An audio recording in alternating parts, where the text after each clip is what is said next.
sœurs, chers confrères, mesdames et messieurs, bonjour. C'est un réel plaisir que de vous retrouver en ce vendredi 6 novembre 2020 pour notre 75e et dernière Assemblée générale de l'Ordre des experts comptables d'Aquitaine. C'est un plaisir d'autant plus grand que nous avons su maintenir les temps forts de cette journée en nous adaptant aux contraintes sanitaires et au confinement pour vous proposer les 2 ateliers planifiés ce matin ainsi que notre Assemblée statutaire cet après-midi. C'est l'Institut Sophos, le laboratoire d'idées, le think tank des experts comptables créé par notre institution et dont Christian Prat-Dioré est le directeur scientifique qui ouvrira cette belle journée. Sophos nous proposera un atelier aussi intéressant que d'actualité avec le rôle de l'expert comptable dans la relance de l'économie. Cet atelier sera suivi d'un second sur l'audace de l'optimisme dont nous avons fortement besoin en cette période.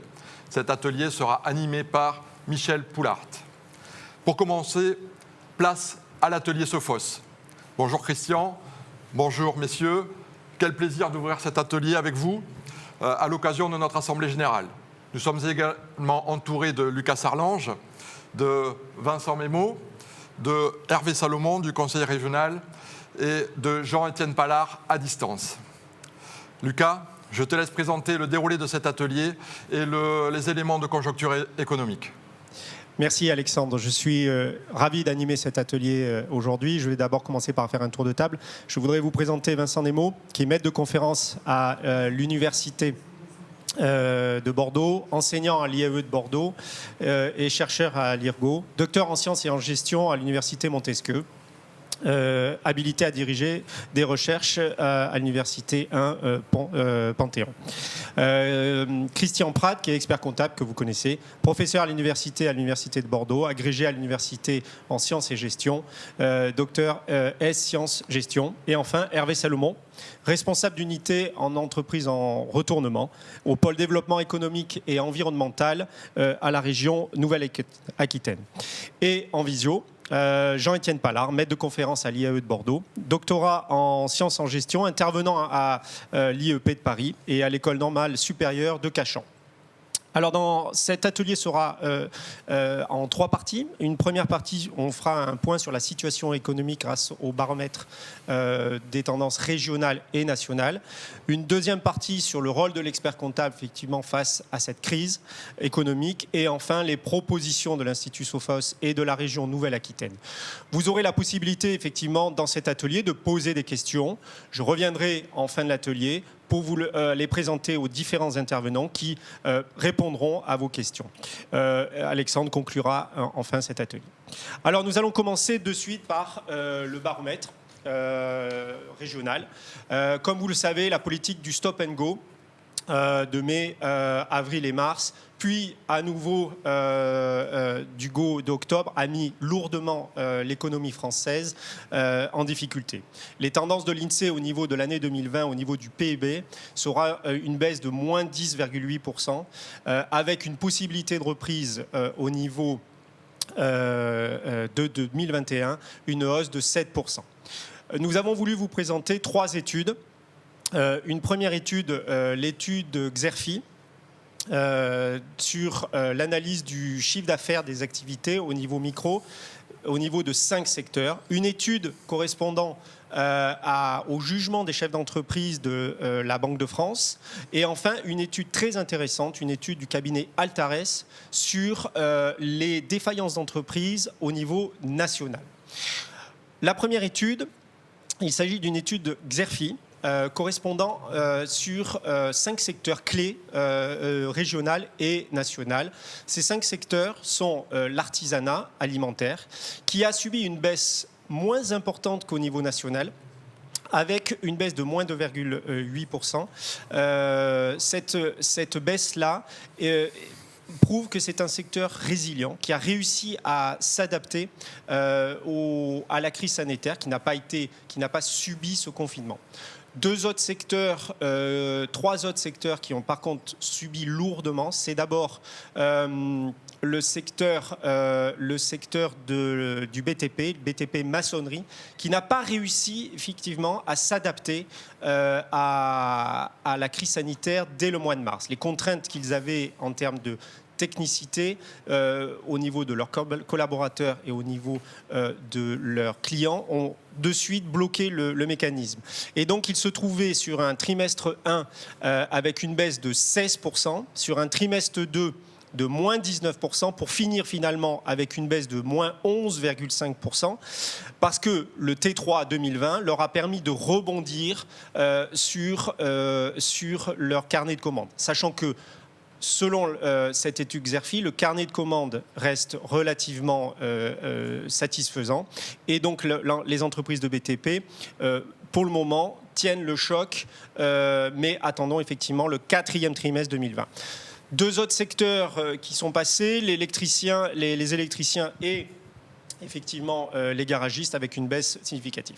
On a voulu insister sur un secteur, le secteur qui finalement subit le plus en France, c'est le café, hôtel, restaurant. Comme vous pouvez le voir, les tendances sont catastrophiques. En Ile-de-France, nous avons une baisse de moins 58,7%.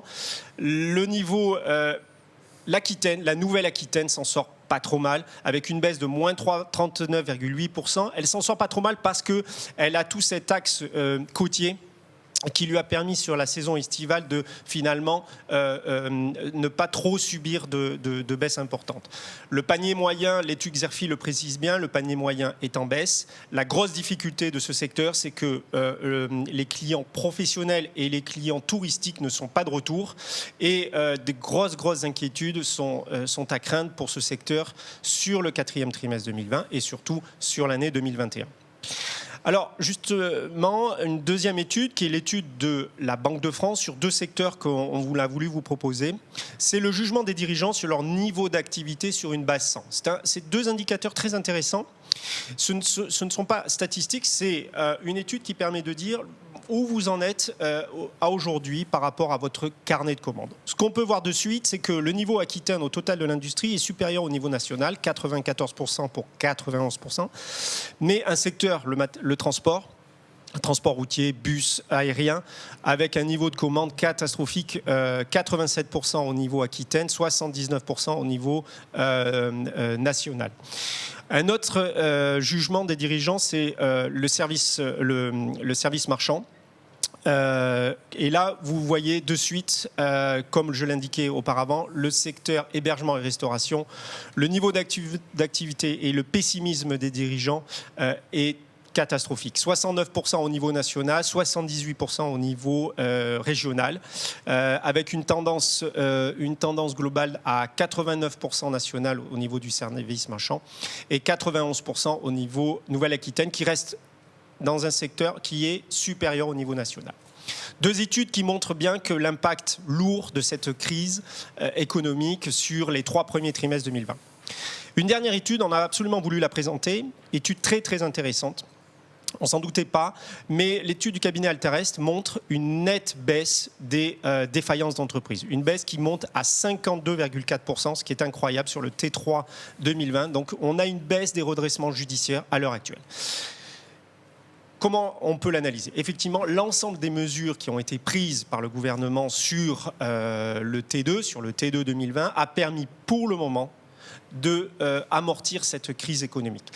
Mais un premier indicateur qui est très important à noter, c'est que sur le T3 2020, comme nous pouvons voir, les défaillances d'entreprises sont de 6 702 entreprises, mais de suite, nous pouvons constater que les entreprises qui ont déposé le bilan partent en liquidation directe. Ce qui veut dire, et nous l'évoquerons avec Hervé Salomon, les entreprises qui attendent trop tard pour se mettre sous la tutelle d'une juridiction. Et dès qu'il y a un dépôt de bilan, c'est une liquidation judiciaire. C'est pour ça que le souhait de cet atelier, c'est de suite de faire des propositions pour pouvoir rebondir sur ce 4e trimestre 2020 et surtout sur 2021.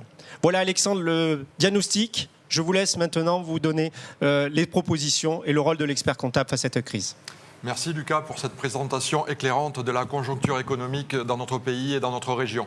Alors en effet, ce FOSS est né du constat que nous avons fait ensemble que la profession d'expertise comptable a une compétence particulière en matière d'économie, que ce soit au niveau macroéconomique avec notre formation initiale, mais aussi au niveau microéconomique. Les experts comptables accompagnent quotidiennement leurs clients, chefs d'entreprise, et ils en ont une connaissance fine et précise, à nul autre pareil. Notre profession a également une mission collective et un rôle d'intérêt général. Nous pouvons non seulement nous exprimer, mais nous devons prendre la parole pour émettre des analyses, des propositions à notre environnement afin de contribuer à diffuser des idées, des recommandations et des bonnes pratiques. Lorsque nous avons étudié la création de l'Institut Sophos il y a 2 ans, à l'occasion de la conférence annuelle du baromètre des experts comptables d'Aquitaine, nous n'imaginions pas combien la situation serait problématique aujourd'hui, nécessitant à ce point l'expertise de notre profession, notre analyse et nos préconisations. Ainsi, l'Institut Sophos a permis de produire des études afin de favoriser la relance de l'économie. Et Christian, ce matin, c'est l'objet de notre réunion. Tu vas nous présenter ces études ainsi que le rôle de notre profession avec cet institut. Merci Alexandre, merci Monsieur le Président. Je souhaitais d'abord remercier l'ensemble des élus du Conseil de l'Ordre pour la confiance faite pour la création de l'Institut Sophos au service de l'ensemble de la profession. Donc effectivement, les PME sont véritablement l'avenir de l'économie française. Les experts comptables sont l'avenir des PME et l'Institut Sophos est au service de l'ensemble de la profession pour faire des propositions constructives et faire remonter donc à la tutelle et au pouvoir public et mettre à disposition de la collectivité des informations pour répondre aux défis historiques auxquels est confrontée la compétitivité de l'économie française pour les mois et les années à venir. Donc effectivement, nous avons, dans le cadre de l'Institut Sophos, fait une première étude au mois de mars et au mois d'avril 2020 que vous avez à disposition sur le site. Et comme l'évoquera tout à l'heure Vincent, nous sommes en relation aujourd'hui avec un parlementaire, avec un député, pour pouvoir faire remonter, et nous lui avons fait déjà une première présentation de propositions que l'on va vous présenter tous les trois, Jean-Étienne, Vincent et moi, sur 3 thématiques différentes. Alors la première thématique sur laquelle on souhaite porter l'action, c'est renforcer la dynamisation et renforcer l'esprit d'entreprise. Donc c'est ce que je vais développer dans un premier temps. Donc nous avons fait quelques propositions pour que l'entrepreneuriat et l'esprit d'entreprise se développent. Ensuite, on pense qu'il y a des enjeux sur la mobilisation de l'épargne au service du financement du patrimoine économique des TPE et des PME. Jean-Étienne présentera quelques propositions tout à l'heure. Et ensuite, l'objectif, c'est aussi de redéfinir le contrat social et sociétal entre l'employeur et les salariés. On a probablement besoin de revisiter les relations sociales et les relations globalement entre le capital et le travail dans l'économie française. Donc je vais être assez bref. Je vais développer dans un premier temps la problématique liée à l'entrepreneuriat, de façon à ce qu'on puisse reconstruire et redévelopper une économie de l'offre. On croit beaucoup au cercle vertueux, on investit, on embauche, on produit, on verse des salaires et on consomme. Et donc, compte tenu des grandes évolutions de l'économie mondiale, on est probablement dans une situation aussi historique qu'on l'a été au milieu des années 20. Globalement, tout l'enjeu est de reconstruire une politique de l'offre, d'investir de manière pertinente, d'embaucher de manière efficiente, d'investir et ensuite de répartir la valeur de manière la plus équitable possible entre toutes les parties prenantes. Donc, sur la question de l'entrepreneuriat, on fait 5 propositions. La première, c'est de construire un passeport dirigeant PME de façon à monter le niveau de compétence des dirigeants des TPE et des PME que l'on a en face de nous et que vous avez en tant qu'expert comptable en face de vous. Aujourd'hui, l'Aquitaine, enfin l'Aquitaine historique, 92% des entreprises ont moins de 10 salariés, ça représente 500 000 emplois privés. Si on arrivait globalement à les faire doubler de taille, ceux qui ont 1 salarié en avoir 2, ceux qui ont 2 salariés en avoir 4, ceux qui en ont 3 en avoir 6. Ça veut dire que globalement, on arriverait à construire et à créer l'équivalent de 500 000 emplois sur à peu près 12 régions françaises. Ça veut dire que c'est 6 millions d'emplois et on réduit notre problème de chômage. Mais pour ça, il faut que les dirigeants de PME et de TPE aient une bonne connaissance de la gestion d'entreprise. Ce sont en général des bons techniciens, ce sont des entrepreneurs, mais globalement, leurs connaissances de gestion sont parfois un peu insuffisantes et on propose qu'il y ait vraiment un plan de formation étalé sur 2 ans, d'une douzaine de journées de formation pour qu'ils montent en niveau et qu'ils puissent mieux communiquer avec les experts comptables que vous êtes et le conseil de proximité que vous leur apportez.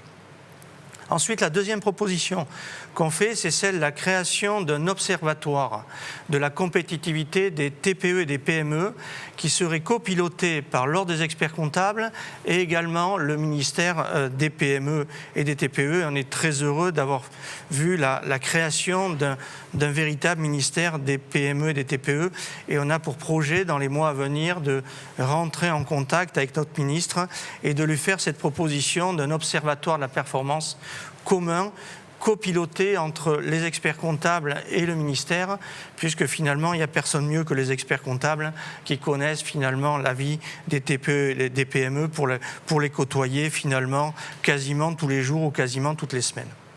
Ensuite, la troisième proposition dans l'entrepreneuriat, c'est la création d'une dizaine d'accélérateurs de rebond qui seraient là aussi copilotés par des experts comptables pour aider les entreprises à rebondir dans leur modèle économique pour les aider à revisiter leur modèle économique compte tenu des évolutions économiques, sociales et sociétales auxquelles l'économie française est confrontée. Ensuite, quelque part, quatrième proposition, on pense qu'il y a des propositions à faire pour la jeunesse, pour les jeunes. Finalement, c'est quelque part eux qui vont payer à travers l'augmentation de la dette qu'il faudra bien quelque part rembourser un jour. Et on souhaite que l'accent soit mis sur des fonds d'amorçage étudiants pour renforcer globalement le développement des entreprises par les jeunes diplômés, par les étudiants. J'avais cours hier, moi, dans un Master 2 entrepreneuriat qui est dirigé par un autre de nos collègues et on sent une très forte envie des étudiants de créer des entreprises, mais ils ont besoin d'être accompagnés dans leur développement et notamment d'être accompagnés dans le financement. Et on propose que 10% des fonds d'investissement soient consacrés donc au financement des fonds d'amorçage relatifs à la création d'entreprises par les étudiants. Et puis la dernière proposition sur ce premier thème, ça serait de renforcer les fonds propres des entreprises. On pense que globalement, les TPE françaises sont beaucoup trop financées par la dette et pas assez par les fonds propres. Donc il y a une problématique de redrainage globalement du capital vers l'augmentation des fonds propres. Et notamment, on propose la constitution d'une nouvelle réserve légale qui représenterait l'équivalent de à peu près 6% de la masse salariale et des charges sociales de façon à renforcer les fonds propres donc des entreprises, puisque finalement celles qui tiennent en ce moment, c'est celles aussi qui ont des fonds propres et donc qui sont véritablement capitalisées au sens noble d'un système capitaliste avec des actionnaires qui apportent des fonds et qui financent les projets. Voilà pour ces 5 premières propositions sur la première thématique, celle de dynamiser et de renforcer l'esprit d'entreprise. Je vais maintenant passer la parole à Jean-Étienne Pallard, mon collègue et ami, donc, qui va présenter les mesures relatives au deuxième thème, qui est celui de la mobilisation de l'épargne vers le financement du patrimoine économique des TPE et des PME françaises. Jean-Étienne, je te passe la parole. Merci beaucoup Christian. Je voulais vous remercier Alexandre et Lucas et saluer tous les experts comptables qui nous regardent.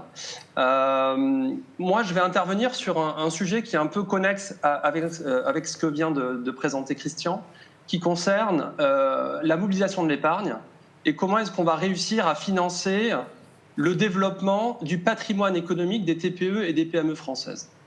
Vous verrez qu'il y a des propositions qui vont faire écho à ce que vient de dire Christian. Alors, pour commencer mon propos, j'aimerais simplement revenir sur qu'est-ce que c'est le patrimoine économique de la France. Eh bien, le patrimoine économique de la France, ça représente à peu près 8 fois le PIB français avant la crise du Covid, ce qui représente environ 15 000 milliards d'euros. Ce patrimoine, il est composé essentiellement aux 3/4 du patrimoine des ménages et d'1/4 du patrimoine des entreprises. La France, et plus généralement l'Europe, en fait, fait face à une situation qui est finalement paradoxale, dans laquelle le niveau d'épargne notamment l'épargne qui a été accumulée pendant la crise et le besoin d'investissement des entreprises, eh bien, il n'y a pas de connexion suffisamment forte entre le niveau d'épargne et le besoin d'investissement. Alors les investissements, c'est les investissements dans la transition écologique, la numérisation des entreprises ou le système de santé notamment. Et donc la question qu'on peut se poser, c'est est-ce que la structure du patrimoine telle qu'elle existe actuellement, est-ce qu'elle est suffisamment dynamique pour faire face aux besoins historiques de financement et d'investissement des entreprises? Et moi, la réponse, je pense que la réponse de l'Institut Sophos, c'est de dire clairement, eh bien non. D'un côté, la crise a montré l'extrême fragilité du tissu des PME et des TPE françaises, qui sont pour la plupart sous-capitalisées et insuffisamment numérisées, avec des situations de trésorerie qui risquent d'être très tendues, voire dramatiques.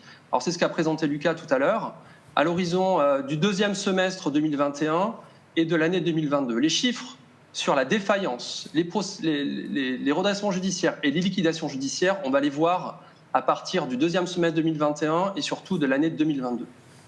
Et puis d'un autre côté, on a une grande partie de l'épargne des ménages français qui est investie dans l'immobilier, à peu près 7 000 milliards d'euros, et dans l'assurance vie pour environ 2 500 milliards d'euros. Et cette épargne, elle est très insuffisamment investie dans le patrimoine vivant de notre économie qui constitue en fait les entreprises. Alors les propositions que je vais vous apporter sont des propositions, on va dire, de moyen long terme qui vont au-delà du plan de relance de 100 milliards d'euros défendu par le gouvernement et des aides très importantes qui ont été apportées notamment par la région Nouvelle-Aquitaine dans le cadre du plan de relance. La première idée, alors c'est le corollaire de ce que vient de présenter Christian, concerne donc le renforcement des fonds propres des TPE et des PME. Alors j'irai un petit peu plus loin dans une vision un peu plus macroéconomique qui concerne d'abord qu'est-ce qu'on va faire des PGE. Donc nous proposons dans le cadre du think tank de transformer une partie des PGE en quasi-fonds propres.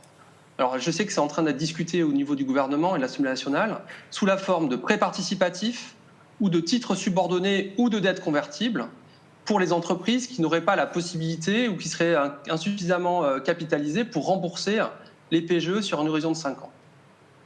Deuxième idée forte qui va aussi dans le sens de ce que vient de proposer Christian, c'est d'accorder une réduction d'impôt sur les personnes physiques qui pourraient souscrire au capital ou à l'augmentation de capital d'une TPE ou d'une PME, quelle qu'en soit son activité.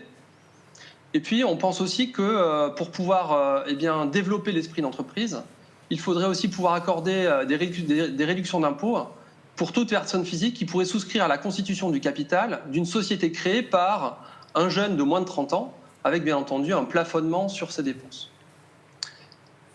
Deuxième idée importante, donc là on a parlé des fonds propres, eh bien pour pouvoir financer ces fonds propres, des insuffisances majeures de l'économie française, c'est la manière dont notre système d'épargne permet de financer les TPE et les PME.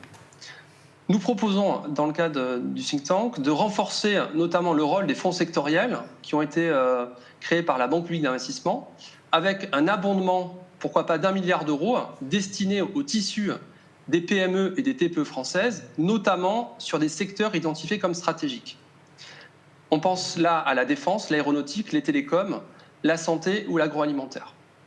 Deuxième idée, il me semble dont on n'a pas assez parlé pendant la phosphorescence qu'on a eue pour trouver des solutions à la crise, c'est la possibilité d'ouvrir les prêts inter-entreprises avec une garantie de l'État, de manière à soutenir des sous-traitants dans des secteurs stratégiques. Et puis, alors peut-être que M. Salomon pourra en parler tout à l'heure aussi, c'est développer des fonds de pension régionaux qui seraient destinés à intégrer un pourcentage de l'épargne locale vers le financement des TPE ou des PME avec une forte incitation en termes fiscaux. Et puis, on propose aussi de renforcer le rôle des fonds d'investissement de proximité et d'intégrer une partie du dispositif Madelin dans l'assurance vie et de réinvestir une partie de cette assurance vie dans le financement des TPE et des PME françaises. Et puis la troisième idée, c'est d'améliorer l'environnement managérial des TPE et des PME françaises par une politique d'accompagnement beaucoup plus efficace. Et ça va dans le sens de ce que propose Christian, c'est de faire de l'expert comptable l'interlocuteur numéro 1 dans la relation avec les banques, avec la BPI et puis avec l'ensemble des parties prenantes, notamment le Conseil régional, pour intervenir dans l'ouverture du capital des PME et des TPE françaises. Alors comment est-ce qu'on pourrait faire ça? Notamment par la signature d'un chèque conseil. Pourquoi pas proposer un financement de 2 jours de conseil par an financé par Bercy ou par une partie du Conseil régional.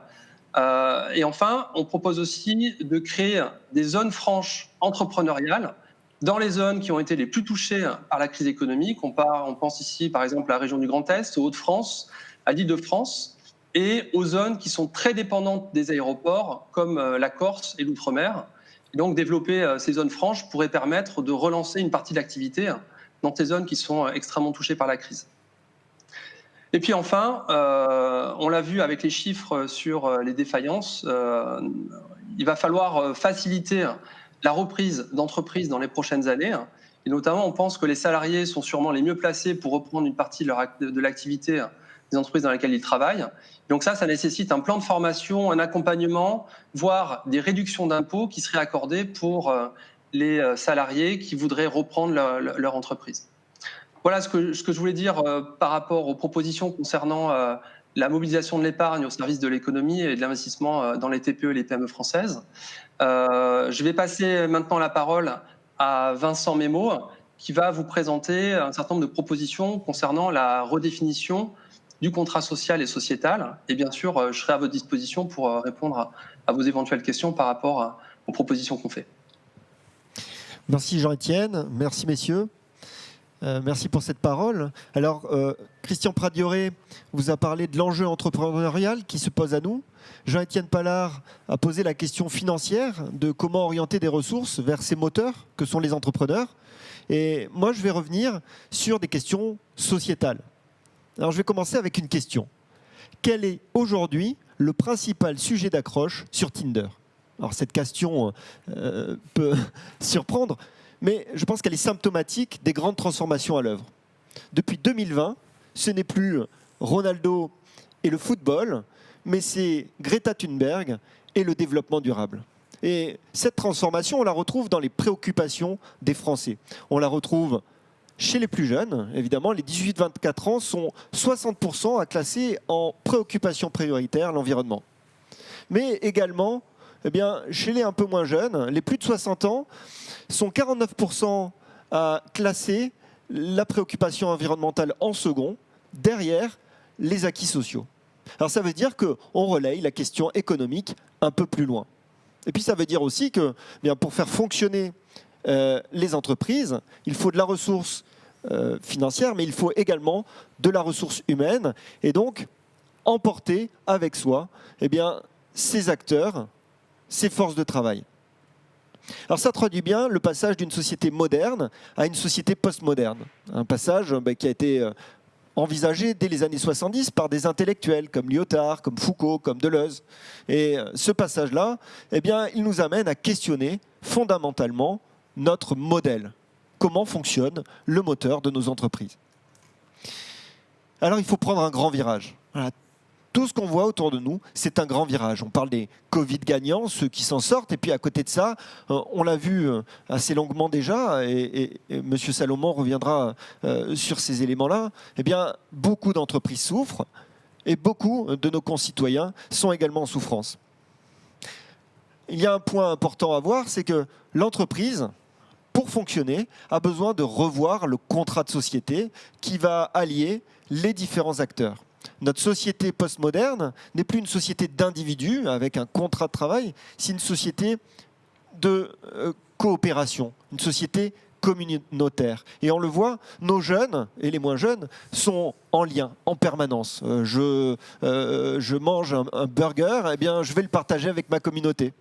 J'ai besoin de rester en lien avec cette communauté et on a besoin de repenser l'entreprise comme une communauté, comme un lien entre acteurs. Alors nous avons pensé à 3 grandes catégories de pistes de réflexion. Une première qui va concerner le partage de la valeur. La question c'est aujourd'hui comment partage-t-on la valeur dans nos entreprises? Ça pose la question du lien et du partage de la valeur avec les parties prenantes externes comme l'État, comme les fournisseurs, les clients. Mais en interne, ça pose la question des relations et du partage de la valeur entre le dirigeant et ses collaborateurs. Et c'est particulièrement le cas dans des professions qui peuvent être tendues sur le point humain, comme les professions comptables, les professions financières. Comment peut-on aujourd'hui attirer, motiver des jeunes qui ont d'autres systèmes de valeurs, qui sont davantage intéressés par Greta Thunberg et le développement durable que par Ronaldo et le football. Alors il faut penser à des moteurs. Les moteurs sont différents dans cette jeunesse émergente. Il n'y a pas que l'intérêt. On n'est pas dans une approche utilitariste telle que les tenants du baby-boom ou de la génération X ont pu la penser, mais on va trouver d'autres moteurs. L'aventure, le vivre ensemble, le découvrir, les parcours de vie, tout ça c'est important. Alors évidemment, le moteur financier a du sens, mais au-delà de l'aspect financier, c'est l'intérêt. Et donc dans cette recherche d'intérêt, nous proposons de créer un contrat d'intéressement entre l'entreprise et ses collaborateurs. Ce contrat d'intéressement, c'est un contrat financier, nous l'avons dit, mais c'est aussi un contrat de partage quant à la définition. Comment est-ce que, on peut définir l'entreprise? Comment faire participer les collaborateurs aux décisions de cette entreprise? Les entrepreneurs ne peuvent plus avancer tout seuls. On le voit, on a un clivage phénoménal entre les entreprises qui réussissent d'un côté et on a une tech florissante à l'échelle internationale. On l'a encore vu avec la super valorisation de Ant Financial, la filiale de Alibaba. Et puis d'un autre côté, on a des entreprises qui sont en péril et qui semblent avoir perdu leurs repères. Les jeunes peuvent nous aider à retrouver ces repères, puisque c'est eux qui construisent le monde dans lequel l'entreprise doit évoluer. Également se pose la question de la transmission. Alors, la transmission, c'est une transmission de capital. Comment encourager cette transmission de capital, cette participation des nouvelles générations à la marche de l'entreprise, puisqu'on sait que c'est un des moteurs fondamentaux pour engager ces forces de travail. Et sur ce point, nous proposons que des avantages fiscaux soient concédés. Alors, ces avantages fiscaux, ils sont financés par des effets de levier. On part du principe que si les entreprises parviennent à être plus en phase avec leur marché, elles réussiront à dégager davantage de création de valeur, et donc que l'impôt s'y retrouvera, et on pourra, en boucle, réussir à financer ces projets-là. Une deuxième dimension structurante pour nous, c'est la digitalisation. Et notre période de confinement nous plonge dans le télétravail, le travail à distance. Il faut réinventer, du coup, la façon de travailler ensemble quand on est à distance. Je parlais d'inclusion dans des réseaux, dans des plateformes. On va apprendre et on doit apprendre à travailler ensemble avec ces plateformes. Mais on doit aussi apprendre à penser ce partage de la valeur. Si un collaborateur travaille chez lui, si un collaborateur retrouve une partie de son outil de travail, son ordinateur, son imprimante, son local, il a besoin d'être accompagné. De la même manière que l'on accompagne des collaborateurs qui se rendent sur un bureau en leur fournissant un outil de travail, en leur fournissant des chèques restaurants et en abondant à leur transport, on doit également accompagner avec des chèques télétravail, le travail au domicile. On a également une transformation actuelle, parfois subie par les entreprises. On a du mal à se dire comment peut-on penser le management alors que les gens sont chez eux, qu'ils peuvent être entre le repas et le dessert et en même temps traiter un problème. Qu'est-ce qui me dit qu'ils ne seront pas davantage consacrés à leur famille ou à regarder une émission à la télévision? Ça nécessite de repenser la culture et la convention du travail, parce que c'est la valeur travail qui est en jeu. Et ça nécessite aussi d'intégrer dans le Code du travail des nouvelles réglementations sur le lien privé-professionnel. Un troisième point relatif au télétravail, c'est évidemment le management. L'approche managériale telle qu'on l'a construite était basée sur des préceptes de la société moderne et une logique hiérarchique. Si le collaborateur est à distance, si on travaille en communauté, il faut revoir toutes les bases du management. Partir sur d'autres formes de management, évidemment, et le leadership inspiré, mais construire ensemble autour de formes qui sont davantage, par exemple, adocratiques. J'ai des projets et je vais faire participer des membres de la communauté à ce travail-là. En tout cas, on a besoin de repenser cette approche en termes de management. Et puis, une troisième dimension qui est structurante, c'est la question des jeunes. Moi, j'entends autour de moi certains dire oh, c'est compliqué avec ces jeunes, on les comprend mal. Il faut bien avoir en tête qu'aujourd'hui, 50% de la main-d'œuvre est née après 1980. Ça veut dire que quand on parle des générations Y, quand on parle des générations Z, ils sont déjà dans l'entreprise. Tous ces gens-là, c'est les millennials. Il faut arrêter de se dire quand ils vont arriver, ça sera compliqué. Ils sont déjà là. D'accord ? Donc ça veut dire quoi ? Ça veut dire qu'on a intérêt à passer le relais, à travailler avec ces jeunes et puis à comprendre comment ils fonctionnent puisque c'est eux la force de développement.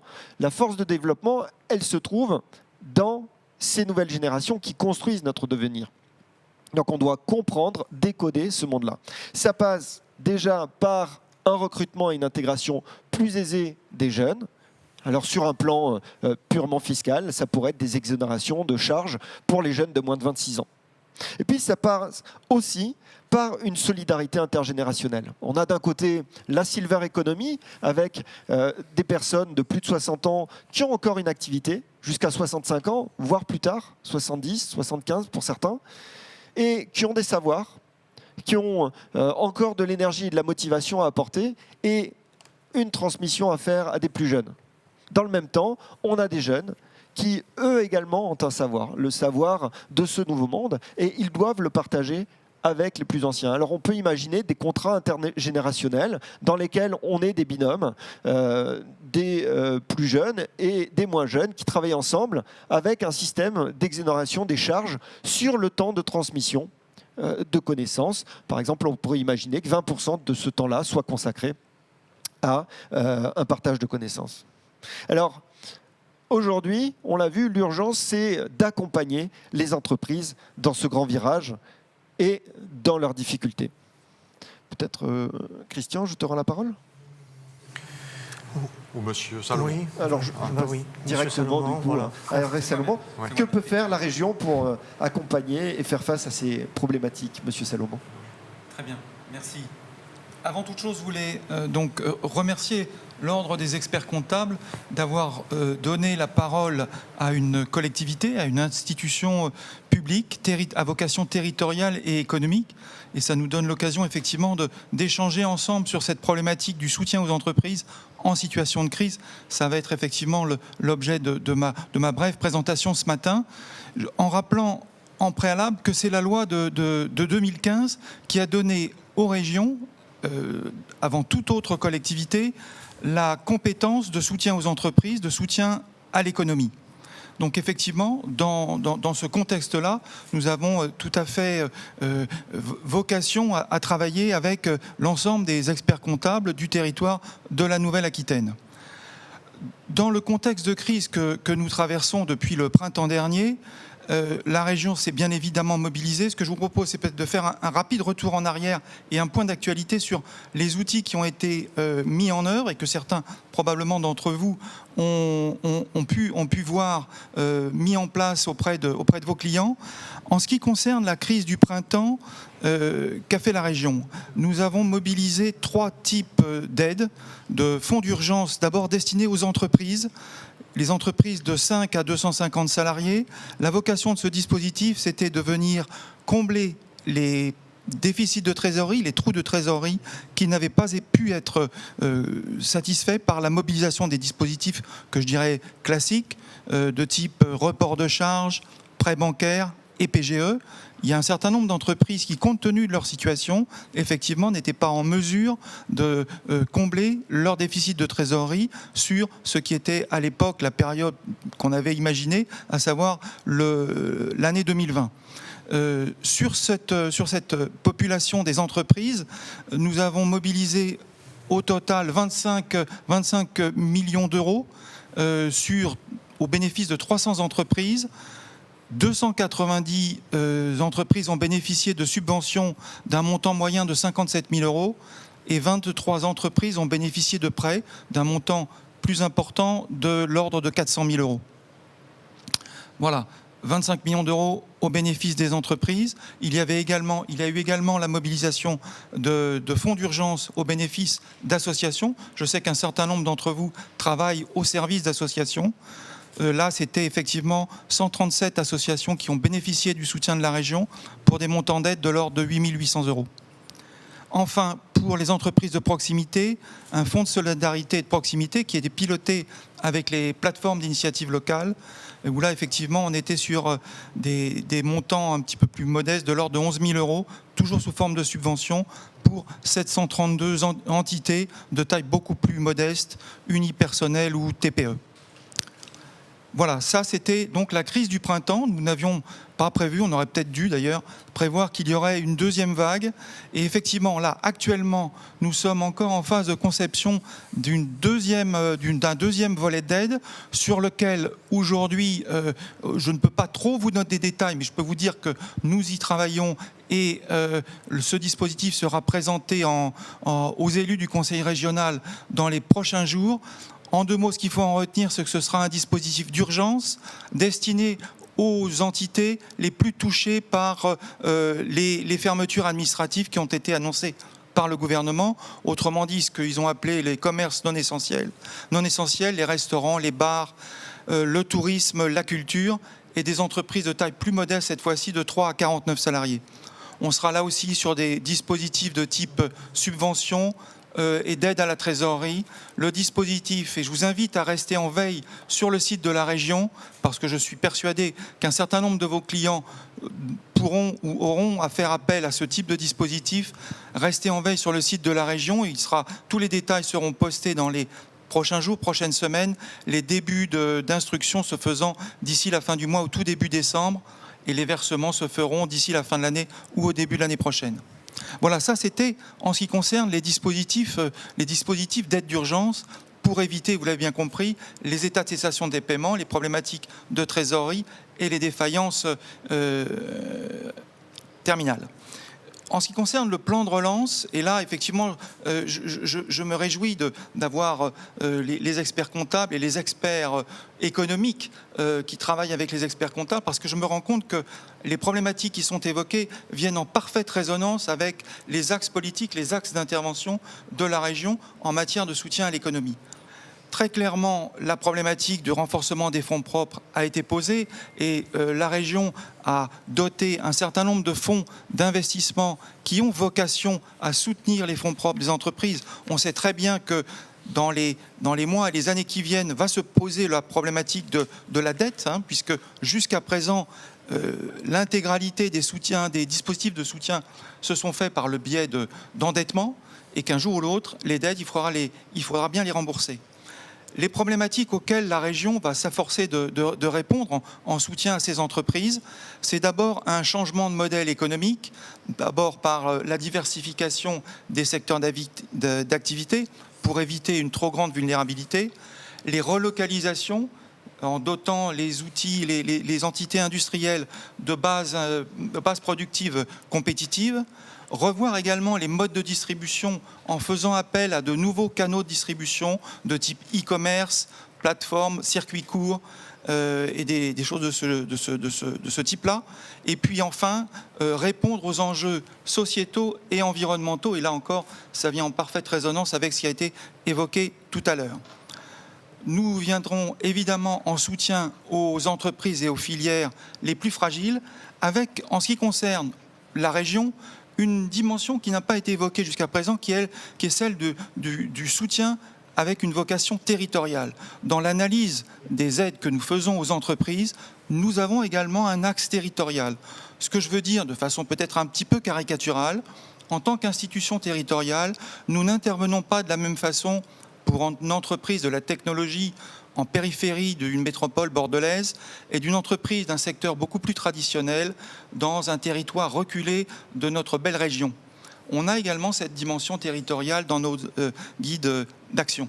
Et puis dernier point, toujours dans le domaine des compétences de la région, nous veillerons effectivement pour les salariés qui sont touchés par les restructurations à mettre en œuvre des plans de formation pour garantir leur employabilité. Là, on est encore au cœur des compétences de la région, les moyens seront effectivement mis en œuvre pour éviter qu'il y ait trop de salariés, de collaborateurs d'entreprises touchés par la crise qui soient victimes de cette même crise. Voilà, bref présentation. En conclusion, ce que je voudrais dire, c'est qu'au moment où effectivement l'État et la région se mobilisent conjointement en soutien aux entreprises, je me réjouis qu'effectivement un pont soit établi avec l'ordre des experts comptables. Je pense qu'il est largement temps que nous travaillions ensemble. Et là, je me tourne vers les professionnels de l'ordre pour effectivement mettre en place des rendez-vous, des modèles d'échange pour qu'effectivement, ensemble, on puisse venir en soutien aux entreprises de la Nouvelle-Aquitaine. Merci Monsieur Salomon et je rebondis avec plaisir sur votre proposition pour instaurer ces rendez-vous, pour travailler ensemble au service de notre économie régionale et des entreprises que nous suivons. Je pense que nous avons effectivement des vocations communes et des missions à mener ensemble et rendez-vous est pris donc très prochainement. Lucas ? Oui, Alexandre. 4 questions que nous avons extraites du chat. 2 questions pour Monsieur Salomon et 2 questions pour le comité scientifique. Pour d'abord le comité scientifique, quelle est la possibilité, comment nos confrères peuvent participer au comité scientifique et est-ce qu'ils peuvent faire des propositions ? Christian, étant le directeur du comité scientifique, est-ce que tu peux répondre à cette première question ? Alors, je vais répondre directement et franchement. Alors déjà, vous pouvez participer financièrement. Voilà, donc si vous souhaitez faire des dons à l'Institut Sophos, au fonds de dotation, pour qu'on puisse financer des études complémentaires, bien sûr, vos dons sont les bienvenus. Et puis ensuite, bien sûr, vous pouvez participer par les idées. Donc si vous avez des idées de thèmes sur lesquels vous souhaitez qu'on travaille avec d'autres experts, vous pouvez bien sûr faire ces propositions-là. Si vous avez des propositions à faire au service de la compétitivité des PME, on est preneur de toutes les idées. Donc vous pouvez contribuer financièrement, vous pouvez contribuer aussi en temps. On peut vous associer aussi à des réunions, à des entretiens, à des groupes d'experts. Et puis, bien sûr, vous pouvez participer en termes de connaissances et en termes d'idées, puisque, bien sûr, l'objectif de Sophos, c'est de faire remonter les idées de façon à ce qu'on contribue tous à construire une économie française sur une compétitivité valeur et qu'on arrive à résoudre globalement une partie des défis économiques qu'on est confrontés. Donc, en argent, en idées et en temps. Merci Christian. Une question pour Monsieur Salomon. Mes confrères se posent des interrogations. Quelle est la porte d'entrée pour vous contacter à la région Nouvelle-Aquitaine? Ils rencontrent des difficultés effectivement pour prendre contact avec vous. Quelle est la tête de pont et comment font-ils maintenant pour que le lien est créé aujourd'hui? Comment font-ils pour venir vous chercher? Oui, alors effectivement, il peut se poser un problème d'entrée en relation avec notre institution. D'abord, il y a un site internet où normalement, vous devriez pouvoir trouver tous les liens et les points de contact. Donc je vous invite à visiter régulièrement le site de la région Nouvelle-Aquitaine, d'écrire ou d'envoyer des mails. Il y a des boîtes à lettres et des systèmes d'accueil des réclamations et ce sera suivi. Donc encore une fois, les plateformes et les sites internet. Et puis, si vraiment il n'y avait pas de réponse suffisamment rapide, n'hésitez pas à me passer un petit mail. Je vous donne mon adresse, hervé.salomon@nouvelle-du6 aquitaine.fr et je me ferai un devoir de transmettre les demandes, les questions auprès de mes collègues concernés. Et sinon, de toute façon, je laisserai mes coordonnées à l'ordre des experts comptables. Il n'y a aucun souci de ce côté-là. Mais effectivement, il peut y avoir ce problème. Mais là, je pense que vous avez les éléments pour qu'on puisse répondre à vos attentes très rapidement et très efficacement. On ne peut pas mieux répondre. Merci, Monsieur Salomon. Alors, une troisième question. Pour le directeur du comité scientifique et pour le président du conseil régional, quels sont vos moyens de lobbying et comment pouvons-nous faire avancer nos idées? Christian?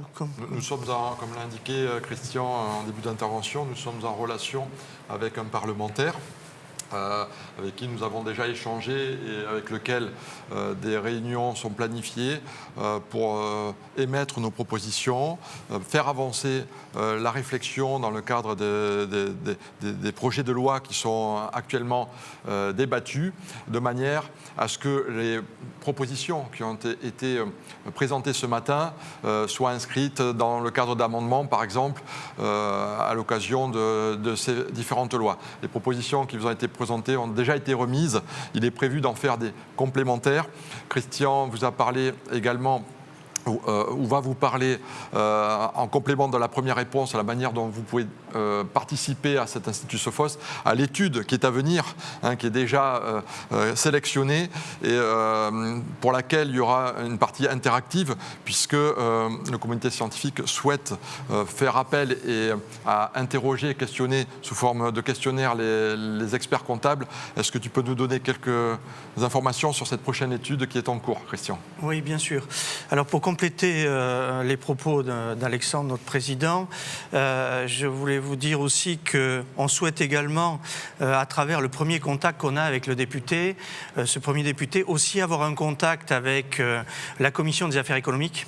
Parce que quand on regarde finalement les grandes politiques, politique monétaire, politique budgétaire et politique économique, on sent bien que quand même la politique budgétaire, elle est quand même un peu compromise. La politique monétaire, ça y est, la masse monétaire, la planche à billets et l'argent hélicoptère de Friedman est là. Ça va se jouer aussi beaucoup dans la politique économique. Donc un deuxième axe, c'est qu'on voudrait à travers lui avoir un contact avec un député à la Commission des affaires économiques et assez rapidement aussi, on souhaiterait qu'il nous serve de courroie de transmission pour pouvoir être en contact directement avec le ministre des PME et on voudrait travailler de manière assez étroite, enfin en tout cas on va tenter de travailler de manière assez étroite avec eux pour être porteur d'idées et porter globalement les idées qui viendraient de la profession et du terrain. Et puis pour rebondir sur la deuxième, sur ce qu'évoquait Alexandre, effectivement, nous sommes déjà depuis 2 mois sur une étude, là, tournée vers la profession, qui serait de faire des propositions pour l'expert comptable du XXIe siècle. Voilà, donc on a aujourd'hui déjà une vingtaine de propositions à faire pour que les cabinets continuent à rayonner et que les cabinets continuent à écrire une nouvelle histoire. Il y a eu globalement une histoire, je dirais, de 1945 à aujourd'hui, qui était une mission des experts comptables à valeur ajoutée qui a été de sécuriser les états financiers, de sécuriser les déclarations fiscales et sociales, principalement pour aider l'État à collecter l'impôt. Et on pense qu'il y a un champ qui s'ouvre en complément de tout ça, qui est déjà une mission de valeur ajoutée, pour faire globalement de l'expert comptable plus que jamais le conseil de demain. Et si je devais faire un pied de nez à l'histoire, quand j'ai prêté serment moi, en 1993, l'ordre s'appelait l'ordre des experts comptables et des comptables agréés. Voilà, nous, on pense que globalement, demain, l'ordre des experts comptables pourrait être l'ordre des experts comptables et des conseils d'entreprise. Donc, transformer le A en E.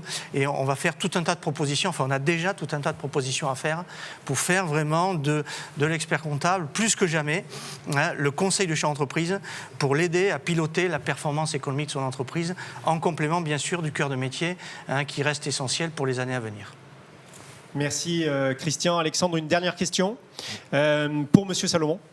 Dans une des propositions de l'Institut Sophos, alors c'est une question pas facile, d'une prise d'opposition, dans une des propositions de l'Institut Sophos, c'est la transformation des PGE en titres participatifs. Le comité scientifique en a parlé. Est-ce que vous croyez que le Conseil régional pourra un jour devenir associé de PME, d'ETI de Nouvelle-Aquitaine en transformant ces PGE en titres participatifs? Question difficile. Oui, c'est une question extrêmement difficile dans la mesure où, je rappelle quand même que les PGE n'ont pas été accordés par les régions, par la région. Mais derrière cette question, j'ai bien compris que la vraie, c'était que va-t-il advenir de tous ces prêts accordés? Et la région n'a pas été la dernière à en accorder, je dois bien le reconnaître, et on ne le regrette pas. On est au cœur de notre mission. Je rappellerai simplement que les prêts qui ont été accordés sont des prêts moyen terme, qui a 2 ans de différé, que très clairement, la région est un créancier j'aime pas trop dire ça, mais est un créancier relativement facile avec lequel il est toujours possible de négocier, de rééchelonner. Il s'agit d'argent public. Quand on prête de l'argent, on a bien l'intention d'être remboursé. Vous avez bien compris. Mais on est aussi tout à fait conscient de la réalité économique des entreprises auxquelles on a prêté des fonds, et que effectivement ces prêts avaient vocation à soutenir leur activité. Il n'est pas question de les mettre en difficulté. Donc il y aura très certainement, sur la base d'une instruction, d'une analyse et d'une justification, on peut envisager des aménagements. C'est possible, mais ce sera, comme pour les octrois de prêts, soumis à une instruction, à une justification. Mais au bout du compte, les dettes devront être remboursées. En ce qui concerne les PGE, c'est vrai que c'est un vrai sujet, et je laisse mes amis de l'État et de BPI s'en arranger. Merci, Monsieur Salomon. Alexandre, nous allons pouvoir conclure cet atelier. Je te laisse la main. Merci Lucas pour cette animation. En effet, nous arrivons au terme de notre atelier. Vous avez pu constater le niveau des intervenants, la qualité des exposés, que ce soit par notre comité scientifique ou par Monsieur Salomon. Je souligne, en complément de la question de la seconde question, l'intérêt que nous avons à collaborer et à tisser des liens dans l'intérêt collectif et des entreprises et de l'économie en général.